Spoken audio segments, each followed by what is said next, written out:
गतिसंजन संगतिरेका भवती भवार्णवतरणे नौका. सज्जनांचा असणारा संग काय करतो तर हा संग आम्हाला या भवसागरातून पार घेऊन जातो. आणि म्हणून जीवनामध्ये आपल्याला जर संग प्राप्त करायचा झाला तर संग कोणाचा असावा तर तो संग फक्त संजनांचाच आपण करावा. अशा प्रकारे सत्संगाचं महत्त्व आचार्य मागील श्लोकातून सांगतात. परंतु हा सत्संग करत असताना आपण अत्यंत जागरूक राहणं आवश्यक आहे.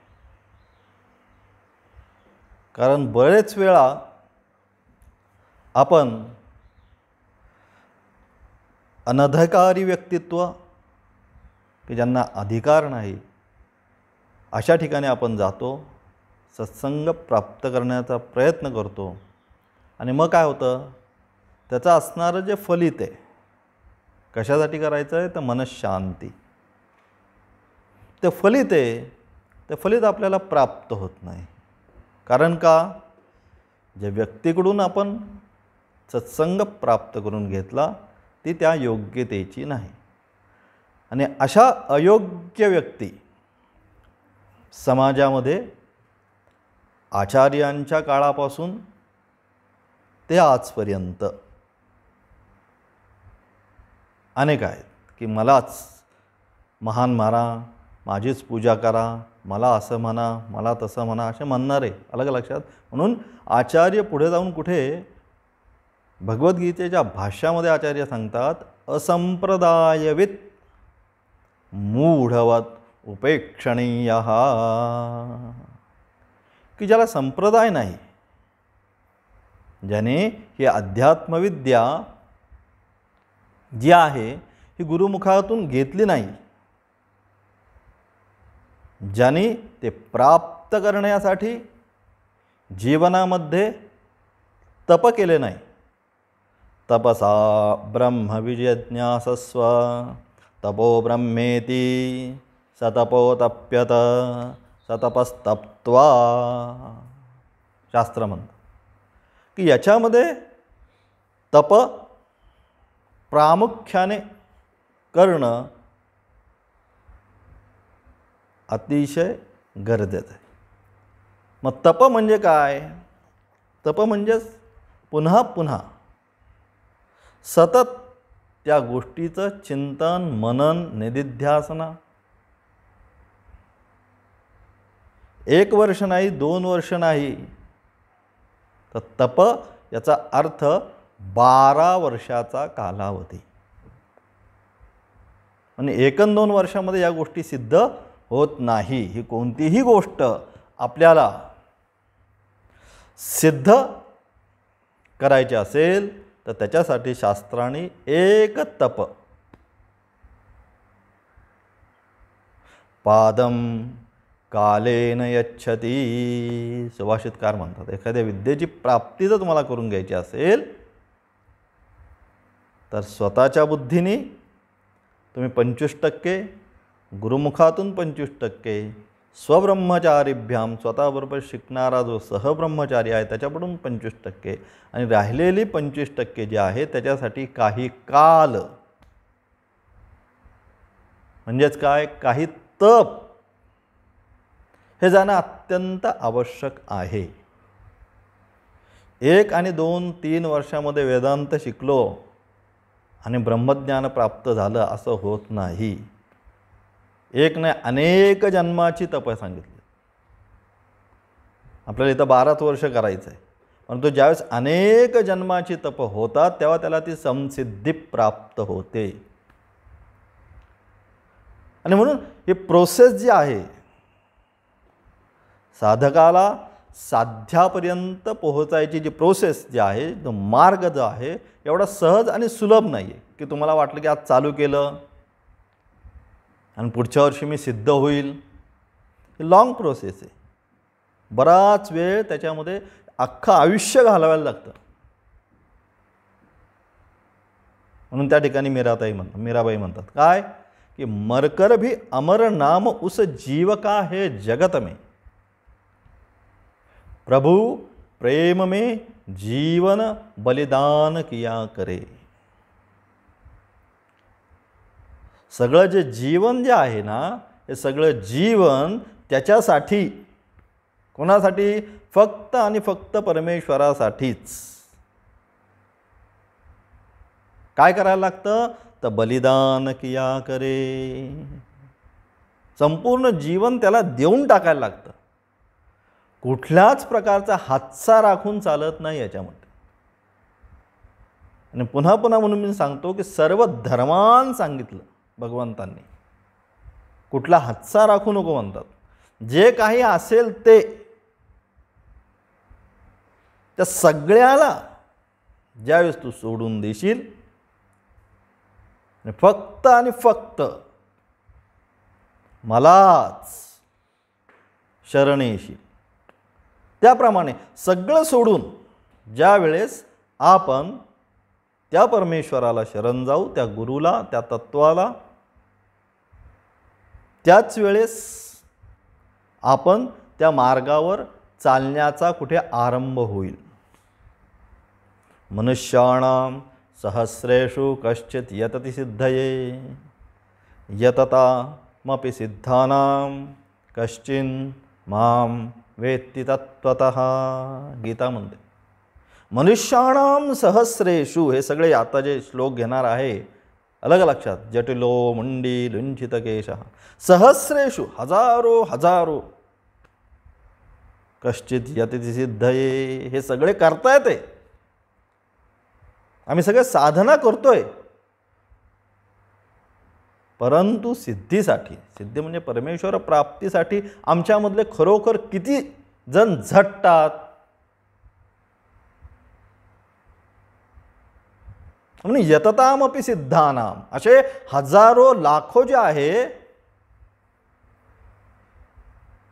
की जे सिद्धीसाठी प्राप्त करतात, त्याच्यामधल्या काही जणांना ती सिद्धी प्राप्त होते. अशामधले यततामपि सिद्धानाम, की जे अनेक वर्षानुवर्ष अनेक तप त्यांनी परमेश्वर प्राप्तीसाठी प्रयत्न करून काही सिद्धी प्राप्त केलेली आहे. थोडीफार चित्त शुद्धी सिद्धी प्राप्त केली. ये असे जे ते यततामपि सिद्धानाम, यांच्यामध्ये म्हणजे ते लाखोमधला एखादाच काढायचा बाजूला आणि अशांचा जो ग्रुप पुन्हा होईल. कश्चिन माम वेत्ति तत्त्वतः, त्याच्यामधला पुन्हा, कारण ते पुन्हा जे आहे सिद्धानाम ते पुन्हा कुठे अडकतात, तर ते पुन्हा सगळे प्राप्त झालेल्या सिद्धीच्या मोहामध्ये पुन्हा अडकतात. जी सिद्धी प्राप्त झाली आहे ना, साधना केल्यानंतर निश्चितपणे सिद्धी प्राप्त होती, परंतु काय होतं मग यांना त्या सिद्धीच्या सुद्धा मोहामध्ये काय होतात, ते अडकून पडतात.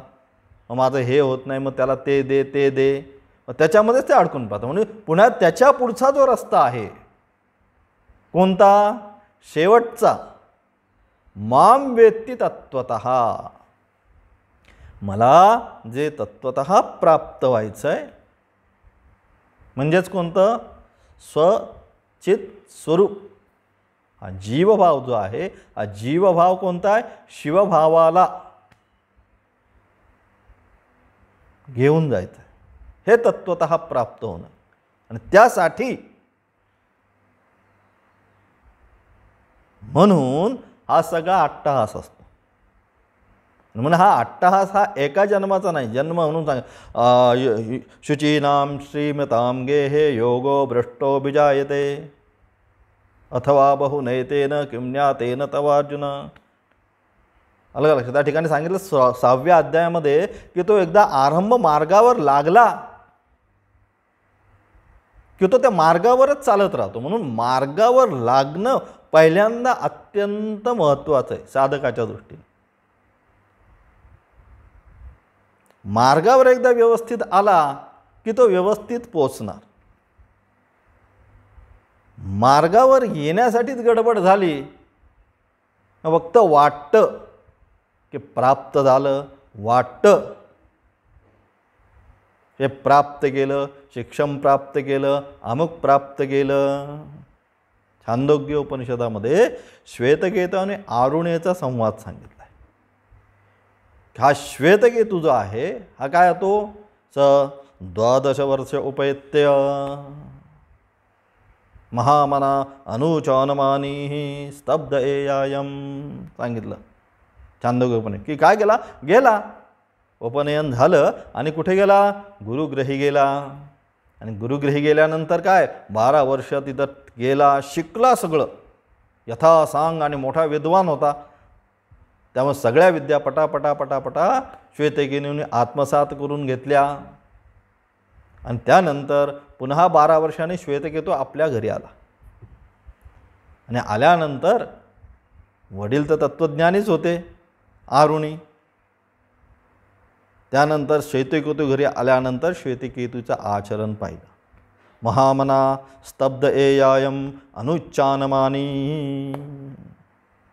स्वतःला मी भरपूर शिकलोय अशा याच्याच पावडीमध्येच अलग लक्षात मी प्रचंड काय काय शिकून आता या ठिकाणी आलेलो आहे, माझ्यासारखा विद्वान कोणी नाही, अमुक तमुक करत श्वेतकेतू 2-4 दिवस झालं घरामध्ये इकडे फिरतोय तिकडे फिरतोय. वडील काही बोलले नाही. 3 दिवस झाले, 4 दिवस झाले, याच्या सगळ्या गोष्टी फक्त वडील पाहत होते. आणि मग 4-5 दिवस झाल्यानंतर वडील श्वेतकेतूला विचारतात, हे श्वेतकेतू तू हे सगळं शिकला, परंतु हे शिकत असताना जे शिकायला पाहिजे ते तू गुरूंना विचारलंस का, किंवा ते गुरूंनी तुला शिकवलं का? कारण एकंदरीत तुझ्या या 4-5 दिवसाच्या आचरणावरनं मला असं दिसतंय की जे पाहिजे ते तू गुरुकडून घेऊन आला नाहीस. आणि असं श्वेतकेतूला विचारल्यानंतर श्वेतकेतू मग काय म्हणतात वडिलांना की मी सगळ्या विद्यार्थ्यांमध्ये हुशार होतो, सगळ्या विद्या मी झटपट प्राप्त करून घेतल्या, मग तुम्ही जे म्हणताय जे पाहिजे ते गुरूंनाच पाहिजे, माहिती असेल का नाही मला संशय आहे. म्हणजे श्वेतकेतू गुरूंबद्दलच संशय मनामध्ये निर्माण करतो. मग त्यावेळेस वडिलांना लक्षात येतं काय की आपला जो मुलगा आहे हा त्या योग्यतेचा नसल्यामुळे इदम अथर्वशीर्षम अशिष्याय न देयम यो यदि मोहात् दास्यति स पापीयान भवति सांगितलं की इदम अथर्वशीर्षम म्हणजे कोणतीही विद्या तिथं ती ब्रह्मविद्याच आहे. काय अशिष्याय न देयम सांगितलं की जो योग्यतेचा शिष्य नाही त्या शिष्याला ही विद्या देऊ नये. काय होईल, स पापीयान भवती. असा जो कोणी आहे गुरु की जो अशिष्याला अयोग्य ठिकाणी ही विद्या देईल, मग काय होईल, स पापीयान भवती, त्याला त्याचं पाप लागेल. आणि म्हणून योग्य शिष्य पाहून ज्यावेळेस ती विद्या देऊ, ज्यावेळेस काय करतो आपण शेतीमध्ये पण काय करतो आपण, ज्यावेळेस बीज पेरायचं आहे. आता आमच्या ग्रामीण भागामध्ये सगळीकडे काय होतं, आता भात लावणी येते आता या महिन्यामध्ये. मग भात लावणीसाठी काय करतो आपण, पहिल्यांदा ती जे जमीन आहे ते शेत आहे ते व्यवस्थित करतो, साफसफाई करून घेतो. ज्या ठिकाणी भाताचा दाणा पेरायचा आहे काही काही जण तिथं काय करतात, जाळून घेतात की दुसरं तण उगवलं नाही पाहिजे, त्या ठिकाणी जे पाहिजे तेच उगवलं पाहिजे. आणि मग तेवढ्या भागामध्ये ते भाताचं पहिल्यांदा बीर पेरलं जातं. म्हणजे त्याच्यासाठी काय, भूमीची योग्यता जर तयार केली तर काय होतं, मग त्याच्यावर टाकलेलं ते बी मग त्याला सुंदरपैकी ते उगवून येतं. तसं इथे पण काय, शिष्याची जी योग्यता असेल तो उपदेश जास्त नाही आहे. उपदेश एकच आहे, तत्त्वमसी, अहम ब्रह्मास्मी, एवढाच उपदेश आहे. परंतु तो एवढा उपदेश ते बी रुजवण्याकरता ही बाकीची साधन आहे, की एकदा ती जमीन व्यवस्थित झाली, त्या योग्यतेची झाली, की ते बी काय करायचं, फक्त त्यामध्ये टाकायचंय, की ते बी त्याच्यामध्ये एकदा पडलं की काय होणार आहे, निश्चितपणे योग्य असंच त्याच्यामध्ये भात निर्माण होणार आहे. आणि जर जमिनीची योग्यता नसेल आणि बी पेरलं तर आमच्याकडे काय म्हणतात मग, म्हणजे ग्रामीण भागामधला शब्द आहे, त्याच्यामध्ये राताड जास्त उगवतं. स्पेशल जे आता शिकतायत ग्रामीण भागातले त्यांना कळेल, आलं लक्षात. राताड उगवलं की तो जे चांगलं आहे त्याचा पण ते नाश करतं. म्हणून काय आपल्याला काय केलं पाहिजे, म्हणून साधकांना पहिल्यांदा कशासाठी, की जोपर्यंत आपली भूमिका, जमिनीची भूमिका म्हणजे आपल्याकडे जमीन कोणती दिली आहे, आपल्याकडे अंतःकरणरूपी जमीन दिली आहे. आणि त्या अंतःकरणरूपी जमिनीमध्ये काय आहे, हे काम, क्रोध, लोभ हे सगळे काय तणकट आहेत त्याच्यामध्ये उगवलेली, ती काय करायची, ती बाजूला करून टाकायची आपल्याला. आणि ते काम कोण करत असतं, गुरुकडे गेल्यानंतर. आणि म्हणून या ठिकाणी काय, मग श्वेतकेतू वडिलांनाच म्हणतो काय, आमच्या गुरूंना असती विद्या, माहिती असेल का नसेल मला माहिती नाही. आणि असं श्वेतकेतू विचारल्यानंतर वडील त्याला म्हणतात, अरे तसं नाही, वास्तविक तू त्या योग्यतेचा नसल्यामुळे तुला त्यांनी ती विद्या दिली नाही. म्हणून प्रथम ती योग्यता श्वेतकेतूची तयार करतात आणि मग वडील श्वेतकेतूला काय करतात, तर तत्त्वमसी महावाक्याचा उपदेश करतात. आणि म्हणून सांगण्याचं तात्पर्य काय, की योग्य गुरु आणि योग्य शिष्य अलग अलग ट्युनिंग मॅच होणं गरजेचं आहे. रेडिओ आपण लावतो, आता सगळं बदललं आहे, अलग अलग. पहिल्यांदा आपला तो चौकोनी बॉक्सचा रेडिओ होता, हां, मग त्याच्यावर काय होतं, असायचं बारीक एक असं स्टेशन आपण फिरवायचो असं, ते ती काटा तो पुढे पुढे पुढे जिथं पाहिजे अलग लक्षात खरखर खरखर करणार, पुन्हा पुढे जाणार, पुन्हा मागे येणार. मग आपल्याला जो व्यवस्थित स्टेशन लागतं तिथं तो बरोबर काटा आला की व्यवस्थित आवाज आला की आपण काय करणार, तो सोडून देणार. मग ते काय बातम्या असतील त्याच्यावरनं काय गाणे असतील ते आपण व्यवस्थित ऐकणार. म्हणजे काय होणार, ते ट्युनिंग मॅच झालं त्या काट्याचं आणि त्या स्टेशनचं. मग आपल्याला काय झालं, सगळं व्यवस्थित ऐकायला आलं. तसं इथे पण काय, गुरु आणि शिष्य यांचं काय एकदा ट्युनिंग मॅच झालं की ज्ञान प्राप्त व्हायला वेळ लागत नाही, मग तो पुढे आपले आप सटकत जातो. कारण गुरुकृपा ही केवलम शास्त्र सांगतं, हे प्राप्त होण्याकरिता गुरुकृपा म्हणजे काय, गुरु म्हणजे परंपरागत गुरुकृपा. त्याचा सुद्धा काय करतात कधी कधी विपर्याय होतो, की गुरुकृपा म्हणजे माझी कृपा. माझी कृपा नाही, जी परंपरा आली, नारायणं पद्मं वसिष्ठं शक्तिंच दत्पत्त पराशरंच व्यासं शुकं गौडपदं महांतं गोविंद्र योगींद्र मथास्य शिष्यं, या असणारी महान गुरुपरंपरा आमच्या आशीर्वादाने नाही, तर त्या गुरुपरंपरेने, त्यांच्या कृपेने काय होणार, त्याला त्या शास्त्राचं, त्या तत्वाचं ज्ञान प्राप्त होतं. म्हणून गुरुकृपा ही केवलम सांगितलं. आता दुसऱ्याची कुणी गरज नाही. मग आता त्याचा विपर्यास काय झाला, गुरुकृपा मग केवलम म्हणजे माझीच सेवा करा, माझीच कृपा प्राप्त करून घ्या, तुमची कृपा नाही. अलग अलग. गुरुपूजन, गुरुपूजन म्हणजे काय, गुरुपूजन म्हणजे आपल्याकडे शास्त्रोक्त गुरुपूजन म्हणजे काय, तर शास्त्रोक्त गुरुपूजन म्हणजे पादुका पूजनच गुरुपूजन सांगितलं. गुरुपूजन करतो म्हणजे कोणाचं पूजन करतो, गुरुपूजन करतो म्हणजे व्यक्ती संप्रदायाला आमचा पूर्ण निषेध आहे.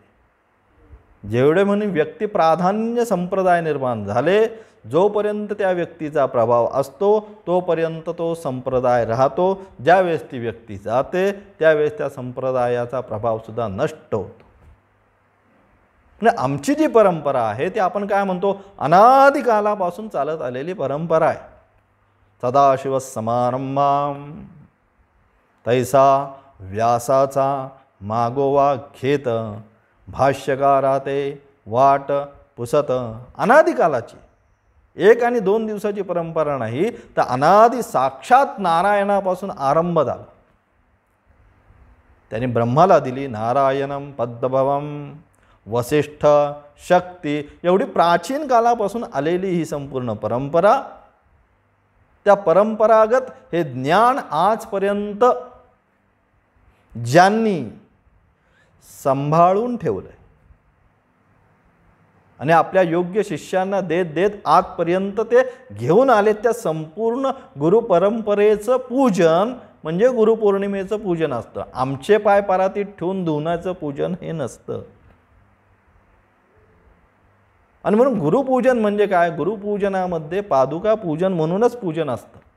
ज्या पादुका आपण त्या ठिकाणी ठेवतो त्या पादुकांचं पुढे ठेवून पूजन करतो, म्हणजे ते फक्त सिम्बॉल आहे त्या गादीवर बसलेले, परंतु त्या पादुकांचं आम्ही पूजन करतो. म्हणजे संपूर्ण ती परंपरा जिथून आरंभ झाली तिथपर्यंत अस्मदाचार्यपर्यंताम वंदे गुरुपरंपराम, आजपर्यंत अस्मदाचार्य आमच्या आचार्यांपर्यंत आलेली ही परंपरा आहे. वंदे गुरुपरंपरा, अशा गुरुपरंपरेला आम्ही नमन करतो. आणि अशा ज्यावेळेस गुरुपरंपरेचं किंवा अशा गुरुपरंपरेतून ज्यावेळेस वेदशास्त्राचं अध्ययन होईल, वेदांताचं अध्ययन होईल, म्हणून आचार्य पुन्हा पुन्हा म्हणतात की संप्रदायवित, संप्रदाय सम्यक सम प्र उपसर्गपूर्वक द ददाती धातु सम्यक प्रदाती इति संप्रदाय. सम्यक प्रदाती म्हणजे काय, जसं घेतलंय तसंच जो पुन्हा ट्रान्सफर करतो तो संप्रदाय. की जसं गुरूंकडनं आलंय तसच्या तसं, त्याच्यामध्ये कुठल्याच प्रकारचं मिक्सिंग भेळ करत नाही, माझ्या मनाचं काही घालत नाही.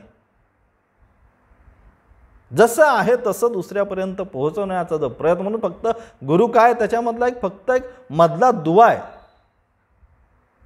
त्याला काय करायचं, जसं आलंय तसं पुढं देण्याचं काम करायचं त्याला, त्याच्यामध्ये स्वतःचं काहीही घालायचं नाही आहे. ते असा जो संप्रदाय अनादिकालापासून आला, त्या संप्रदायानेच या तत्वाचं ज्ञान कसं प्राप्त करायचं हे सांगितलं. म्हणून अशा संप्रदायाच्या अनुषंगाने जे त्या तत्वाचं ज्ञान प्राप्त करून घेतात त्यांनाच त्या तत्वाचं ज्ञान प्राप्त होतं. अन्य मार्गाने जर गेला तर त्या तत्वाचं ज्ञान केवळ भ्रमिष्ट पाहून गेला तर काही त्याचा उपयोग होत नाही. आणि म्हणून योग्य गुरु, योग्य आचार्य यांच्याकडूनच त्याचं ज्ञान प्राप्त झालं पाहिजे. म्हणून या श्लोकाच्या माध्यमातून आचार्य काय करतात, योग्य जीवनामध्ये आपल्याला सुद्धा म्हणून सांगतात पश्यन्नपि च न पश्यति मूढः, हे सगळं बघा आणि त्यातलं जे जे योग्य आहे ते निवडा. भ्रम बुद्धीला होऊन देऊ नका, स्पष्ट आचार्य या श्लोकातून आपल्याला सांगण्याचा प्रयत्न करतात. जटिलो मुंडी लुंछितकेशः काषायांबर बहुकृतवेषः पश्यन्नपि च न पश्यति मूढः उदरनिमित्तं बहुकृतवेषः. अतिशय स्पष्ट आचार्य या ठिकाणी आपल्याला सांगण्याचा प्रयत्न करतात. जटिलो मुंडी, जटिलो म्हणजे जटा बांधलेले, मुंडी म्हणजे मुंडन केलेले, लुंचित केश म्हणजे केस आपल्या हाताने असे काढलेले. नंतर काषायांबर भगव्या वस्त्र धारण केलेले, असे अनेक प्रकारचे पांढरी वस्त्रसुद्धा धारण केलेले. काषायांबर बहुकृत वेश, अनेक प्रकारचे वेश केलेले. काय? पश्यन्नपि जन पश्यति मूढः, या सगळ्यांना पाहून तू नीट पहा. कारण का? उदरनिमित्तम बहुकृत वेशः, आचार्य म्हणतात. फार म्हणजे आचार्य या श्लोकाच्या माध्यमातून ज्यांना तत्त्वज्ञान नाही, अलग लक्षात, त्यांच्याबद्दल अतिशय टीकात्मक बोलण्याचा प्रयत्न करतात की हे सगळं जे काय आहे आत्मज्ञान नसेल आणि सगळे जरी वेश प्राप्त झालेले असतील तरी काय येते? उदरनिमित्तम बहुकृत वेशः. उदर म्हणजे पोटासाठीच, स्पष्ट भाषेत आचार्य म्हणतात. हे सगळे जे वेश आहेत ना, हे कशासाठी? तर पोटानिमित्त त्यांनी हे सगळे वेश धारण केलेले आहेत. म्हणून या श्लोकाच्या माध्यमातून आचार्यांना हेच सांगायचं आहे की ज्या ठिकाणी आत्मज्ञान प्राप्त न करता केवळ बाह्य स्वरूपाने जे बदल करतात त्यांच्यावर आचार्य या ठिकाणी टीका करतात.